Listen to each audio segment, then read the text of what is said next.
So I want to ask you first, like, who do you think is going to take this one?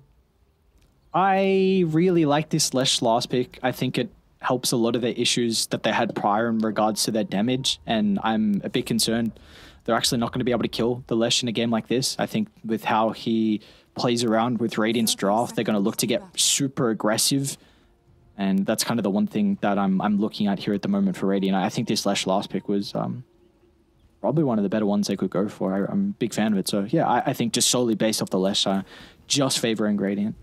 All right, so the panel says 2 Mystique, and the casters are saying 2 Meteor, because I agree with you. I think Meteor are going to be able to get this one. On top of everything that you've said, you've also got a Pud up against a Clockwork and a Nature's Prophet, who are going to be able to do a great job until he gets that Blink Dagger plus BK at being able to stop him from just walking at you and doing a lot of the damage, right? So I think that's going to be a big issue for him. And then all the while, you're just going to have Lesh completely out of control doing damage. Yeah, and he can very easily die this game to Sharpshooter. Like, that is kind of the one big thing with this in your toolkit. I think the game will get a little bit easier for Dire once the Tusk is able to find that blink to act as the save versus the raw Sharpshooter or hookshot Sharpshooter. But I think until then, Radiant are going to have a very big window where they can utilize this to bring down not only the Pudge, but a lot of the other members on Mystique. And they've simplified things for themselves as well. You know, that can't be underrated as well. You know, like we saw the issues when they were trying to go up onto that high ground. It was a little premature. Nature's Prophet, Leshrac, Beastmaster kind of plays itself. Like, you know exactly when you're at the stage where you can look to go high ground. And outside of this Wyvern, don't have any great high ground defenders. This might be, well, I'm wondering with Ray, like, what his item build is going to be on this Wyvern, whether he's bought 3 sets of tangos, so not concerned at all about trading against this Hoodwink. It's all about just surviving for as long as possible in the lane. Every single time he gets Arctic Burn, he's going to be using it off cooldown. 40-ish seconds, so not exactly the biggest window to be able to make that stuff happen. But to me, it's a question of what's he going to prioritize? Is it going to be the gotcha style, where he tries to win the game for his team by stalling it out a little bit further and getting the perfect blink curse? Or is it about protecting the high ground off the back of, like, Cold Embrace with the Aghanim Shard and using that with the Splinter Blasts to just keep the waves as far away from your base as possible? Or even a 4-staff, honestly, to a lesser extent, right? Gets you out of Cogs. Obviously, you're fine with Arctic Burn, but you're against Sprout, you're against Cogs, and you want to stay away from the Leshrac. You can even break the Bushwhack if you're on point. There's a lot of different routes that the Wyvern has to be able to have his impact in this game. You actually might be in a bit of trouble here, Marblue, with that last Acorn shot, but he's going to be able to fly over the tree line. Axe is not enough. They're going to go for the dive. They'll reapply the slow and the bushwhack damage over time. Nice dodge. Be able to find first blood. Dodges out the hook as well. So Marblue gets the solo experience. He's probably going to look to go deny himself. He should get there before the Wyvern respawns and TPs in to claim that experience. So top lane, already a good start for Radiant. Looks like bottom lane is no different as well. The Nature's Prophet, 11-6 compared to the 9-1. Is there any kind of core down here between the DP and the Nature's Prophet that might be a little bit more vulnerable to deaths in this lane? No, I think they should probably just trade. The Tusk and the Clockwork are going to do a similar role, in my opinion, of just keeping away, letting them get up that early farm. DP, again, pretty obvious, just want to get into that Exorcism so that you could start to...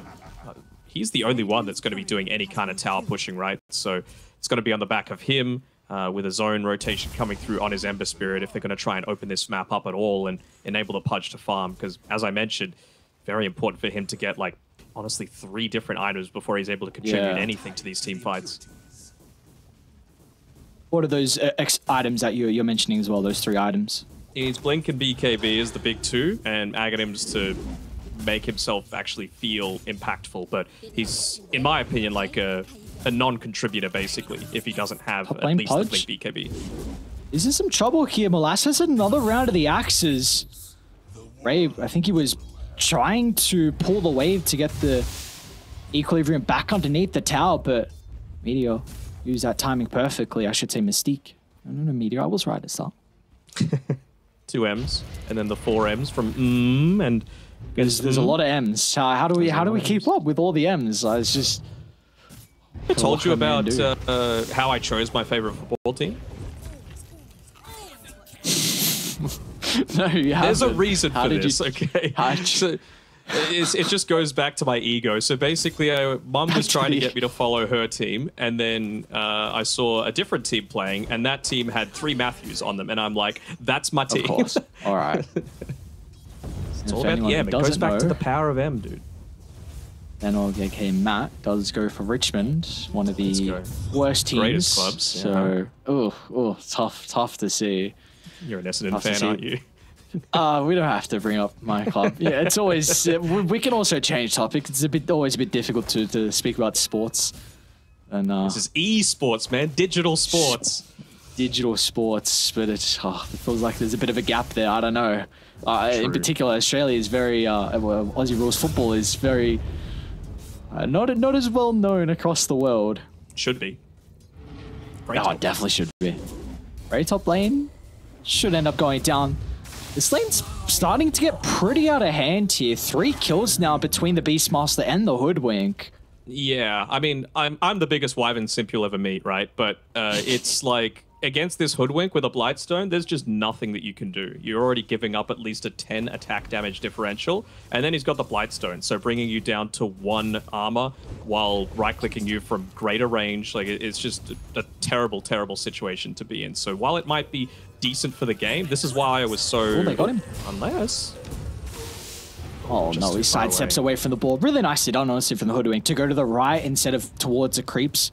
Yep. Making sure that Splinter Blast was not going to be a factor at getting that kill. And then that just pushes the lane out as well, right? So it just makes Pudge's life even more difficult. What I was saying before is this is why I felt more strongly about the Crystal Maiden as well, right? You might not be able to contend with right clicks, but at least you set up for some potential kills, whereas Wyvern doesn't do that at all.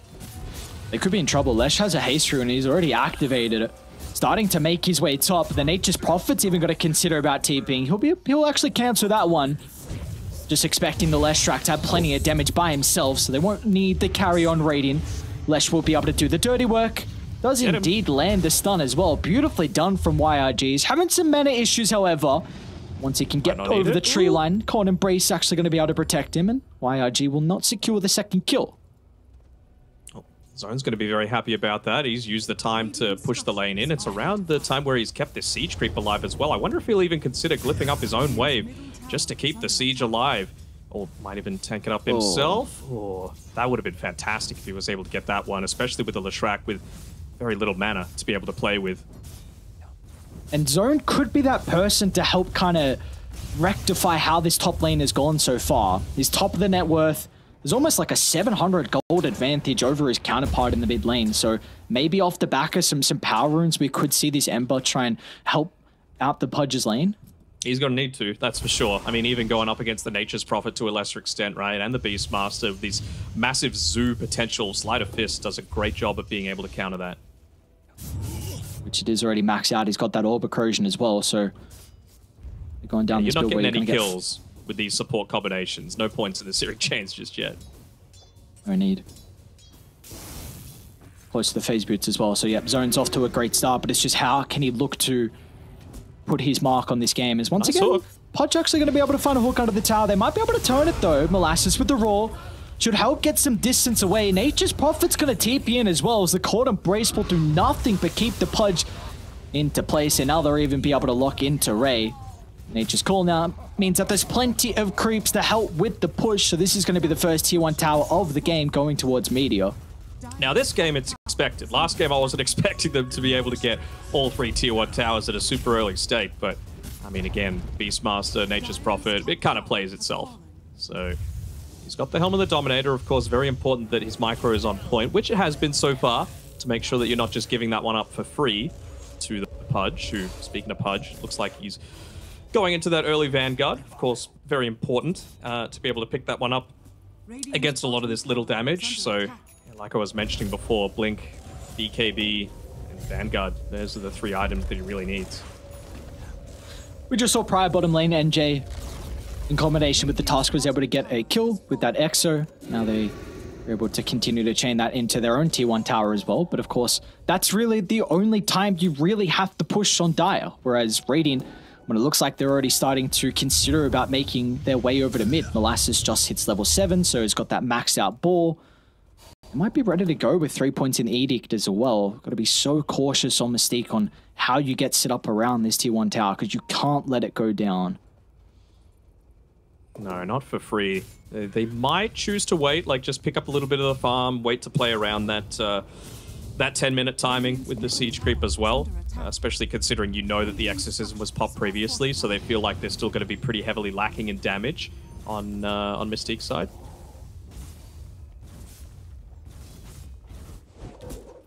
It's pretty good damage in him once again on the Ember Spirit and the Wyvern. Not really known for tower taking is Mr. Wyvern. TZ, great position with the Clockwork, trying to wrap all the way towards the backline, trying to target down the Winter Wyvern. Ray should be the first casualty of war. Let's see if they can catch up the zone. Lass is going to try and pogo on forward, but will not have any further way to close the distance. So in the end, just one kill over the Wyvern, but that kill will open up the tier 1 tower now. Wyvern needs to buy that tome. Like, you're going to be spawning a little bit too late to be able to defend this tier 1, but now you've got the level 6. So next tower push that you go for, this could be the time that Mystique look to make a turnaround. They've already shown form on Meteor that maybe they'll look to overextend a little bit too much. So to me, that's going to be the big thing that brings them back into this game. It's a little late on the Arctic burn as well. I thought he could have potentially gotten away if he just popped it as soon as the cogs had trapped him in. As a result of that, giving Ray his 4th death and still ever so close towards that level 6. Valuable ultimate for them to have.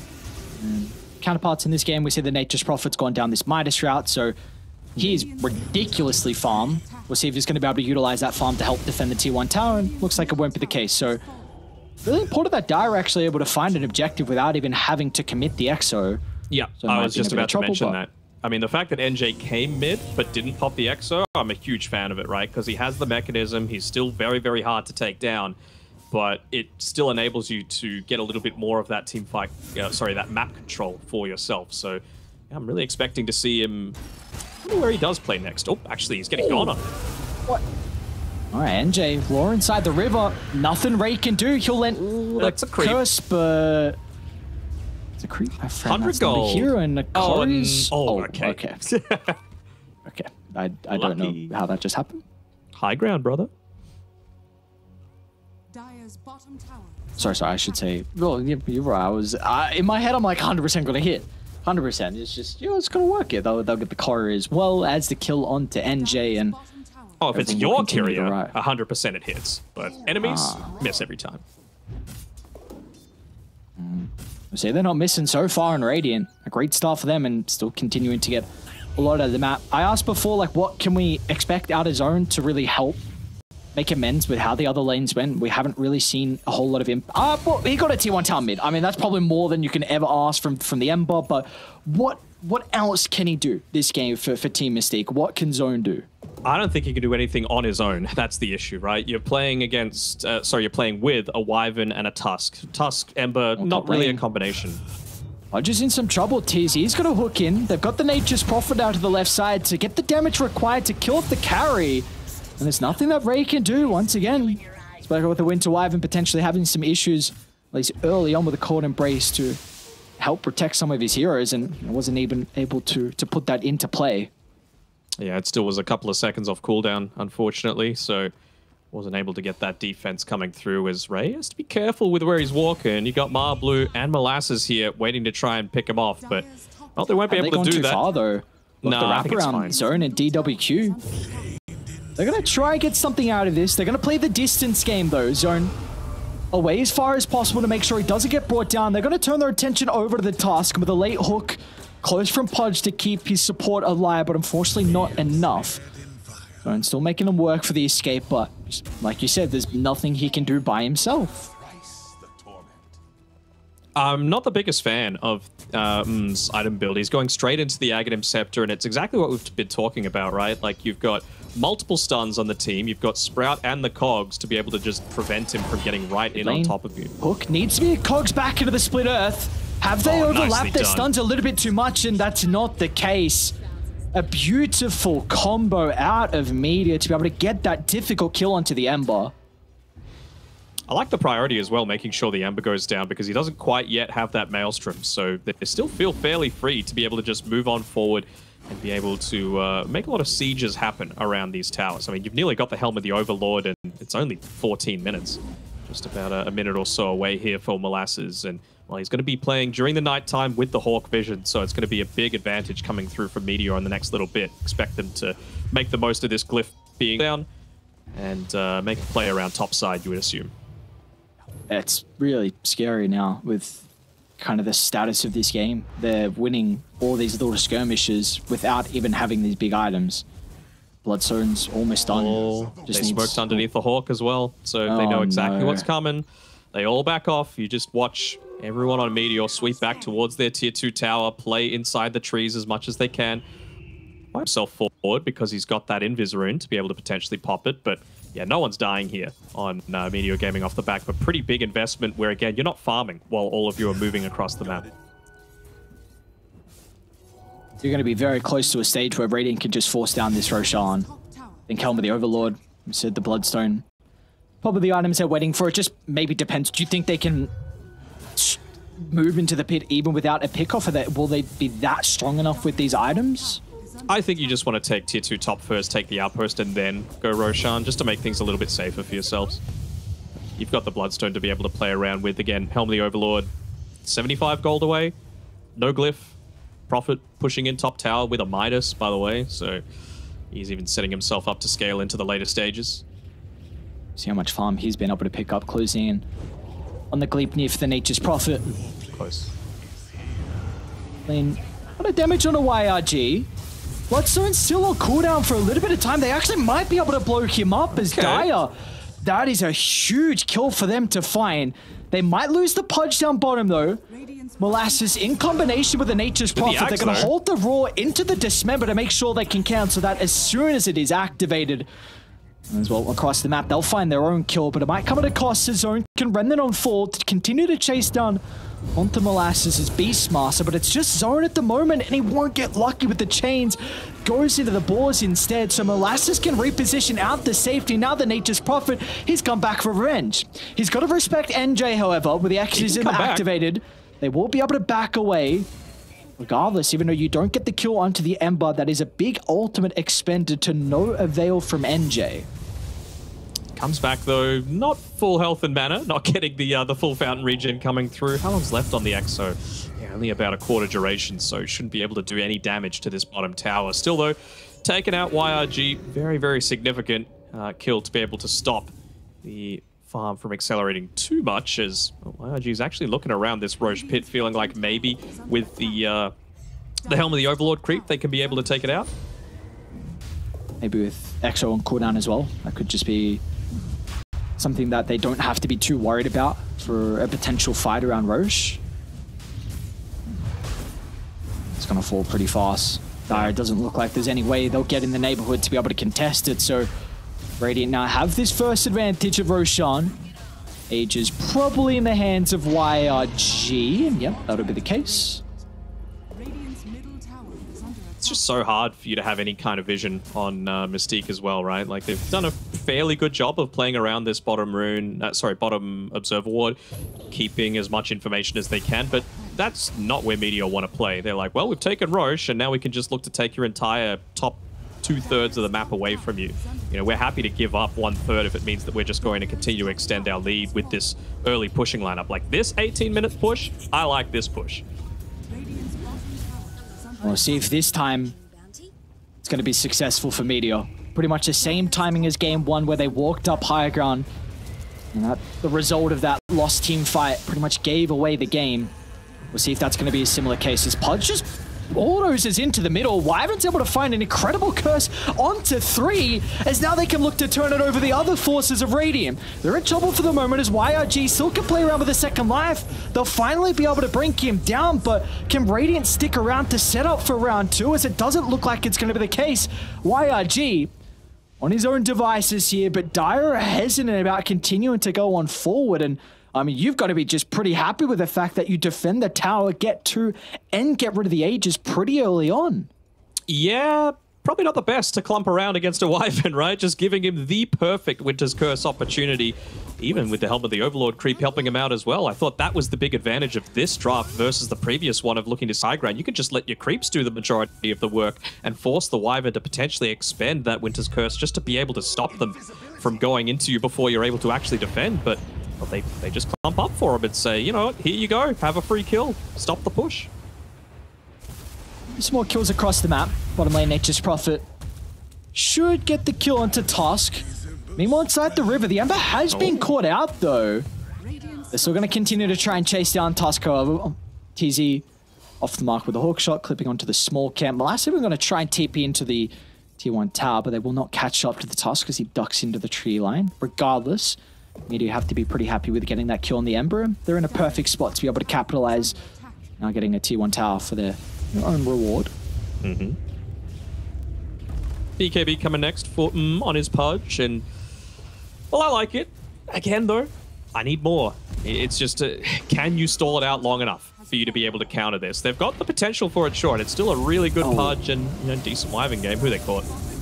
Caught out NJ. It was a really nice attempt. They tried to silence the Beastmaster and just go straight for the TP, but Nature's Prophet had already casted his own teleport and could stop that with the Gleipnir. So a nice kill, and now just we see all the lanes are in a great position for Radiant. Mid, top, and bottom are going to be shoved out, so they can look to make a play with this now. Gone for a BKB of his own on YRG, and of course that's going to do wonders at stopping all this damage coming through from Pudge. Wyvern, to a lesser extent, with that Arctic Burn % damage. Even the Ember Spirit to a lesser extent. You'd love to take a fight before Pudge is able to pick up that BKB. 3,100 gold in the bank, but all that gold is not going to help him. Is onto the carry they go, but a cold embrace, is it enough to keep him alive for the moment? YRG gets straight on top of him, and the Pulse Nova will tick him out. Easy 2 kills for Radiant to find. Now they can chain this into some objectives and probably even go higher ground. It's just one of the big advantages of the Beastmaster, right? You might not have the greatest ward coverage, but the Hawks do the majority of it for you, and we even saw the effect of TZ and his jetpack that time around, just giving that flying vision to be able to find the key pickoff that they needed. Glyph will be the one thing standing in between them and getting these buildings, so team fight, all they get is a tier 2 tower. That was that second tier 2 tower though, so up to 7,000 gold. Experience is very much in the favor of Radiant as well, so these next set of items soon to be completed to help them close out this game too. They're really just going all in on the survivability, aren't bottom they? lane. Marblue will start with the blink. Follow-up brawl is going to be there. They'll require the extra stuns, and that's where the Leshrac is able to come into play. Beautifully done from Radiant. Multiple times we've seen them bring down with the Ember Spirit.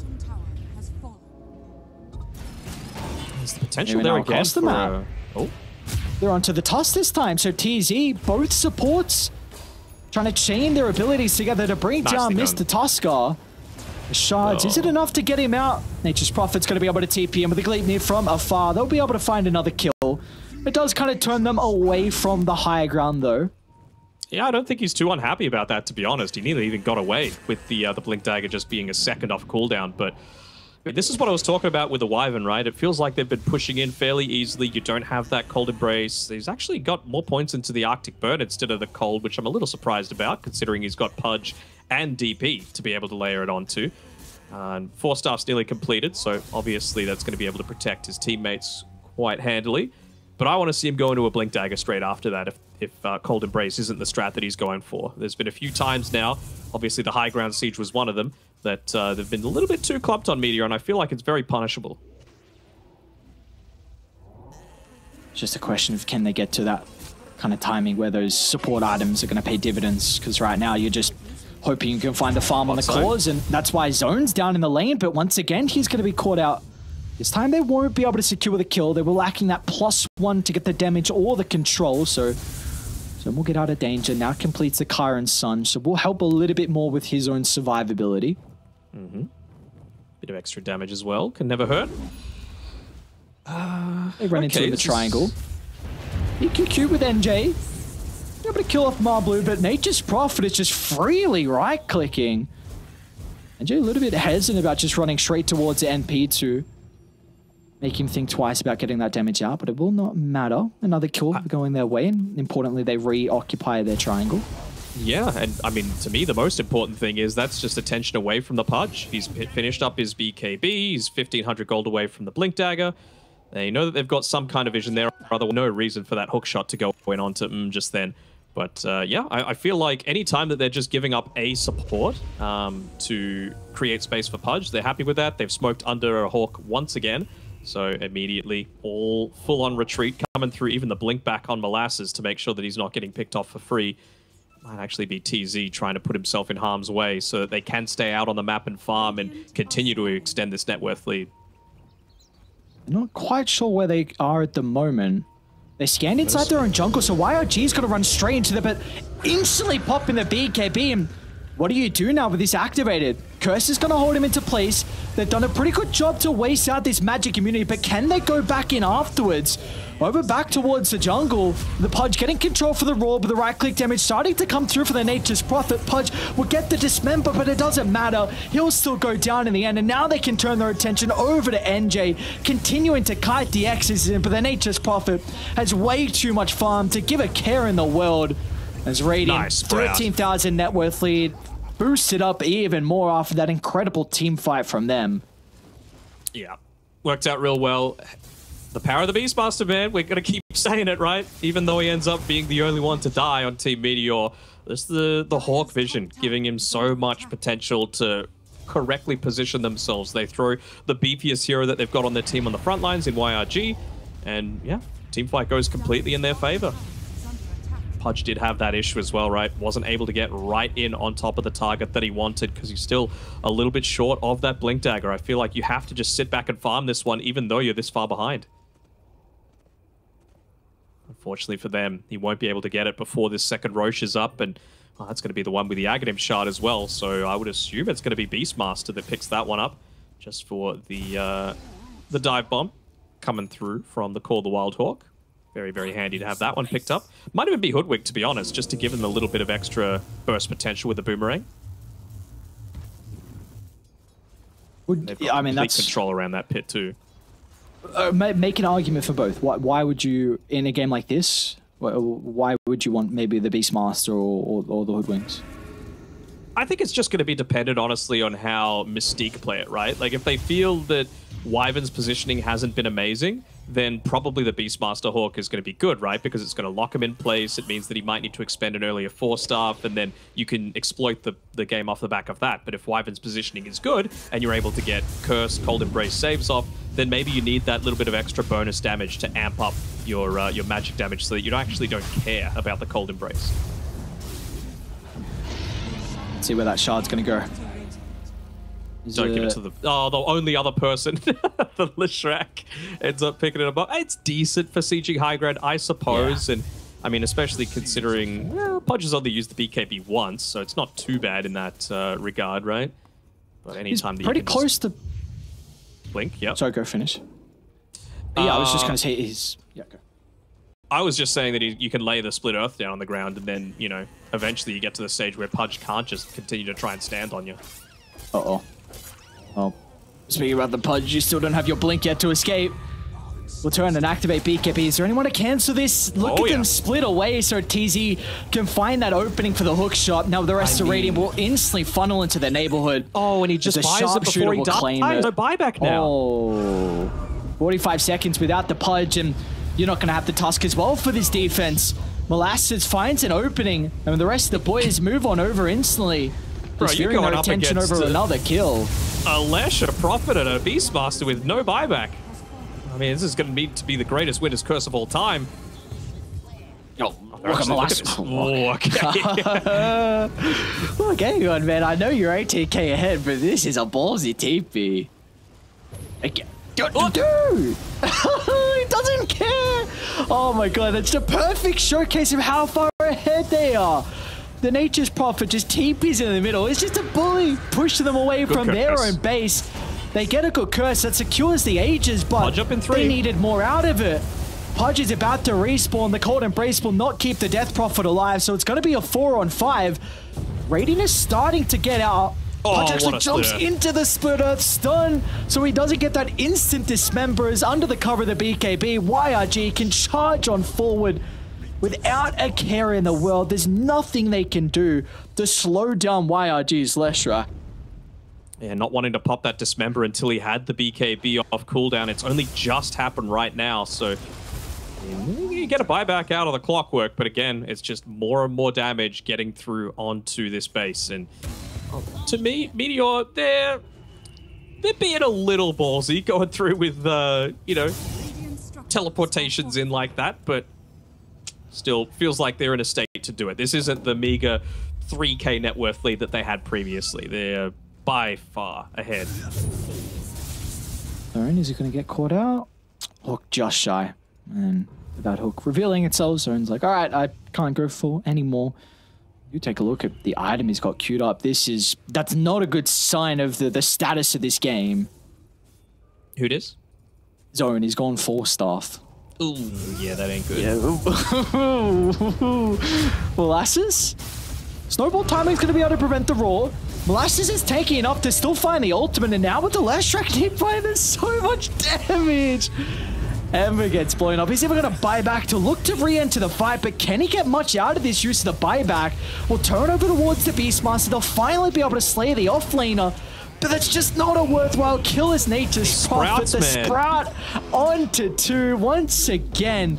Always on point with the Sprout, and an ability you wouldn't expect to be ever so flashy, but he's showcasing that. He also has the capability to play the Nature's Prophet at a very high level. Yeah, for sure. I mean, that's the reason why Ember's going for the 4-staff, right? Nature's Prophet level 20, Sprout Leash. He's just completely dead to rights if he gets caught inside of that. We just saw that missing, then. But I'm sure they're just saying, well, he used the Winner's Curse on hero that didn't die, so who cares? He's not going to be able to stop us from pushing forward. Even with their previous push that they had onto the high ground, what I love to see from teams is if game one doesn't work out for you, what learnings do you take from it? And even just earlier on in this game, right, they all clumped up together, they got cursed, they got turned around upon.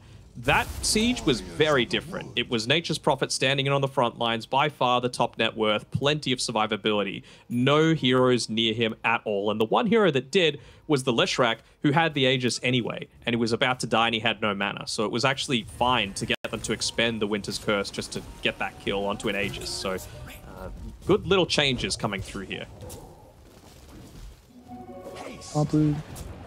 Well, they're still actually going to go for the kill. They want him to expend Punch can protect himself with the BKB.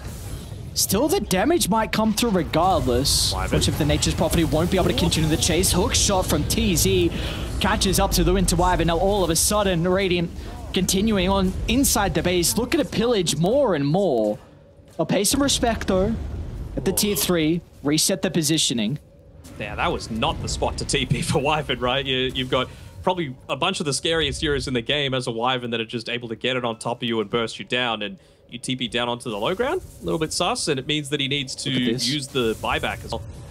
Top lane, Nature's Prophet. He's going to be in some trouble here. The rest of the team are really far away. Can he stay alive long enough for the boys to rotate? And you bet he can. Satanic activated, back to full health, repairs all the damage. And now they'll look to clean up. Penalizing Dire for making that aggressive attempt onto the Nature's Prophet, saying, no, no, no. There's nothing you can do to bring yourself back into this game, as Dire will call it quits, and we're going to a game 3.